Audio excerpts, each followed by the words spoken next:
just have one question for you. No, Janu, I need to. Janu, please, I need to. You truly make me the happiest person on earth. रुको जरा, सबर करो। तो तुम भूल तो नहीं गई कि आई स्टिल लव यू।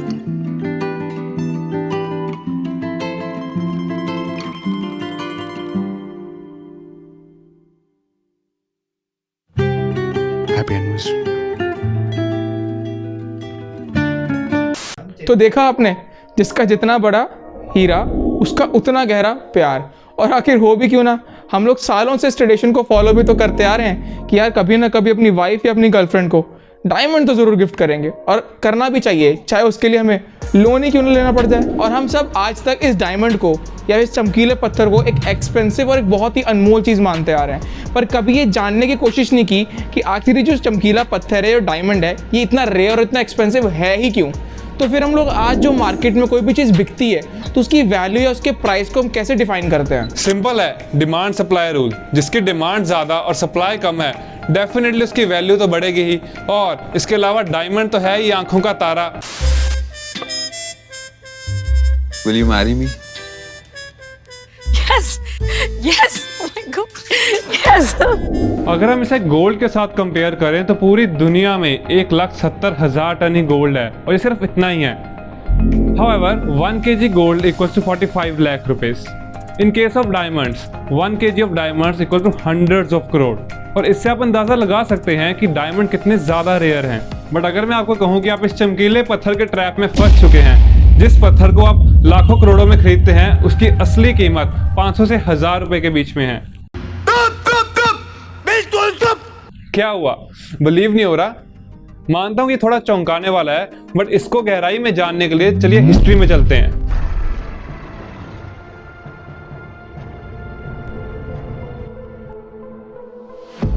बात यहाँ पर 18वीं सदी की है। तब भारत ही इस पूरी दुनिया का एक अनोखा ऐसा देश था जहाँ पर डायमंड की माइनिंग होती थी। और तब डायमंड बहुत ज़्यादा रेयर भी होते थे, क्योंकि तब सिर्फ कुछ किलोग्राम से डायमंड्स होते थे जो माइन होते थे। पर तब एक सडन चेंज आया जब साउथ अफ्रीका में डायमंड्स के न्यू डिपॉजिट्स पाए गए। वो इतने ज़्यादा थे कि जितना डायमंड वैसे यूजुअली पूरे वर्ल्ड में एक साल के अंदर माइन होता था, अब उतना ही डायमंड एक दिन में माइन होना शुरू हो गया था। तो यहाँ पर अचानक इतनी डायमंड्स की सप्लाई बढ़ने के कारण डायमंड की जो वैल्यू थी, जो प्राइस थे, वो क्रैश होने की पूरी संभावना थी। तो यहाँ पर इन कंपनीज़ को, जितनी भी माइनर्स थे, इनको डायमंड की वैल्यू को क्रैश होने से बचाना था। तब इन कंपनीज़ ने एक स्ट्रैटेजी अपनाई कि क्यों ना ये जितने भी माइनिंग कंपनीज़ हैं, ये सब एकजुट हो जाएं। तब के ब्रिटिशर्स ने ये प्लान किया कि हम सब लोग कंबाइन होकर एक कंपनी के अंदर यूनाइट हो जाते हैं, और उस कंपनी का नाम डे बेयर्स रखा गया। और आज भी पूरे वर्ल्ड का जितना भी डायमंड है, वो सारा का सारा कंट्रोल डे बेयर्स के अंडर ही आता है। तो जब सारा का सारा कंट्रोल इस कंपनी के पास आ चुका था, तो इसकी सप्लाई को कंट्रोल करने के लिए इन्होंने अपने बड़े बड़े वेयर हाउसेस में सारे डायमंड स्टॉक्स को एक्यूमुलेट करना शुरू कर दिया। इससे न यही फायदा होगा कि ये मार्केट्स में अपने मन मुताबिक रेट्स को सेट कर सकते हैं, और उसी रेट्स पर बायर्स को बाय करना होगा। तो इसी कुछ पैंतरों से डे बेयर्स ने पूरी की पूरी मार्केट को घुमाकर रख दिया। जोर जोर से बोल के लोगों को स्कीमें बता दे।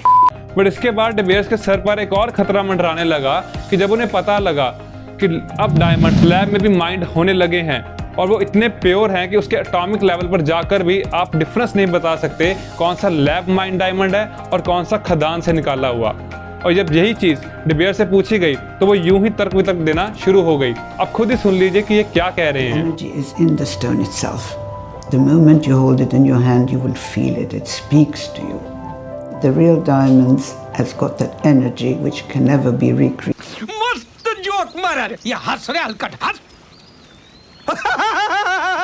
तो चलो, फिर भी यहाँ पर कंपनी ने किसी न किसी तरीके से कोई खेल खेल के या फिर मैनिपुलेट करके हम लोग को ये समझाने की पूरी से पूरी कोशिश की कि देखो, डायमंड जो हैं वो माइंड वाले ही ओरिजिनल हैं, और इसीलिए इसको हम लैब वाले डायमंड से कंपेयर नहीं कर सकते। चलो मान लिया, पर यहाँ पर इनके लिए एक सेकेंड सिचुएशन और ज़्यादा बड़ी थी कि चलो सप्लाई को तो फिर भी डे बेयर्स ने यहाँ पर कंट्रोल में कर लिया, बट उतना ही इंपॉर्टेंट यहाँ पर ये भी होता है कि हम लोग उसकी डिमांड को भी इंक्रीज़ करें, क्योंकि जब तक डायमंड्स की डिमांड के अंदर राइज अप नहीं होगा, लोग इसको ज़्यादा से ज़्यादा नहीं खरीदेंगे, तब तक इसकी वैल्यू कैसे इंक्रीज होगी।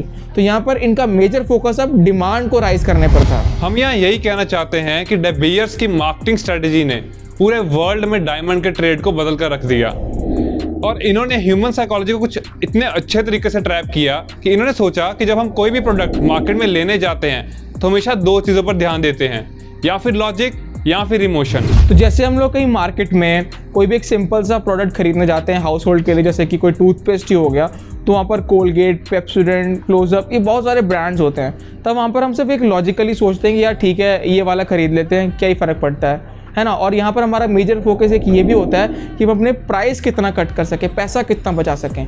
पर अगर इसी सिचुएशन को यहाँ पर हम लोग अगर इमोशनली देखें, तो अगर हम किसी भी चीज़ को इमोशन के साथ बाय करते हैं तब प्राइस हमारे लिए वैल्यू करता ही नहीं है, तब हम लोग प्राइस को तो भूल ही जाते हैं। फॉर एग्जाम्पल, अगर हम लोग मार्केट में कहीं कार खरीदने जाते हैं, फिर कोई भी एक्सपेंसिव चीज़ लेने जाते हैं, तो चाहे स्विफ्ट हो, चाहे वो i20 हो, चाहे वो वरना ही क्यों ना हो, और कई बार अगर हम ऑडीज़ की तरफ भी चले जाएँ तो सभी 5 सीटर ही होती हैं, बट फिर भी हम लोग बड़ी गाड़ी को प्रेफर करते हैं। इट इज़ ओनली बिकॉज कि हमें अपनी ईगो को सेटिस्फाइड करना होता है, हमें लोगों को ये दिखाना होता है कि यार देखो मेरे पास एक कार है, मैंने इतना बाय कर लिया है, मैं इतनी वैल्यू वाला पर्सन हूँ। तो अपनी ईगो को दिखाने के लिए, अपना स्टैंडर्ड दिखाने के लिए, हम इस इमोशन को एक्सप्रेस करने के लिए इतने ज़्यादा पैसे खर्च कर देते हैं। और डे बियर्स को ये बात कंप्लीटली समझ में आ चुकी थी, उनको ये सारा खेल समझ में आ गया था।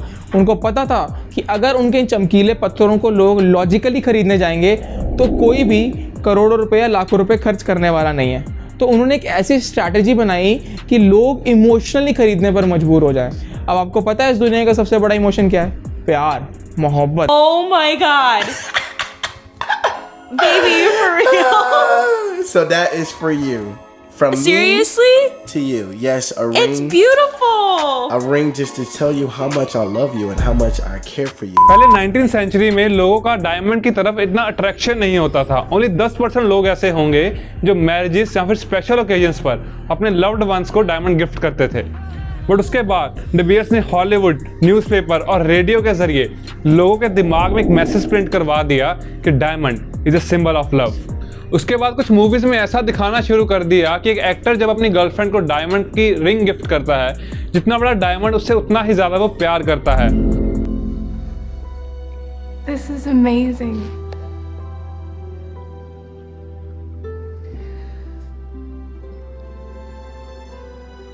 Be mine. Share my life with me. Yes. Bury me. और उसके साथ ही साथ उसके बाद एक गाना भी आया जिसमें एक मोहतरमा गा रही हैं कि गर्ल लव्स डायमंड। तो अगर हम यहाँ पर डेटा को निकाल कर देखें तो पिछले 80 सालों के अंदर जो डायमंड्स की डिमांड है वो 95% तक जा चुकी है। अब हर ओकेजन में या किसी भी मैरिज के अंदर अब हर घर की एक ज़रूरत हो गई है कि यार डायमंड तो हमें ज़रूर ही बाय करना है। लोग अपना बैंक बैलेंस तक खाली करने पर आ गए हैं, लोग लोन तक लेने को तैयार हो जाते हैं कि यार डायमंड तो हमारे प्यार के इज़हार करने की असली वैल्यू साबित करेगा। अगर हम अपने ओपिनियन की बात करें तो मैं एक साइड से रिव्यू नहीं दूंगा। एक तरफ तो हमें ये लगता है कि इन्होंने पूरी वर्ल्ड की मार्केट्स को कैप्चर कर लिया अपनी शानदार मार्केटिंग स्ट्रेटजीज के साथ, और दूसरी तरफ बात करें तो एक बहुत बड़ा स्कैम भी कहा जा सकता है। और जाते जाते एक और बात कहूँगा कि ये वीडियो आप अपने रिश्तेदार से ज़रूर शेयर कीजिए, क्योंकि इस वीडियो को देखने के बाद कोई भी आपको ये नहीं कहेगा कि हमारा बेटा हीरा है जी हीरा। इसके साथ हम आपसे अलविदा लेते हैं। अगर आपको ये वीडियो अच्छी लगी है तो आप इसे लाइक, शेयर एंड कमेंट कीजिए। तब तक के लिए keep yourself safe and good bye.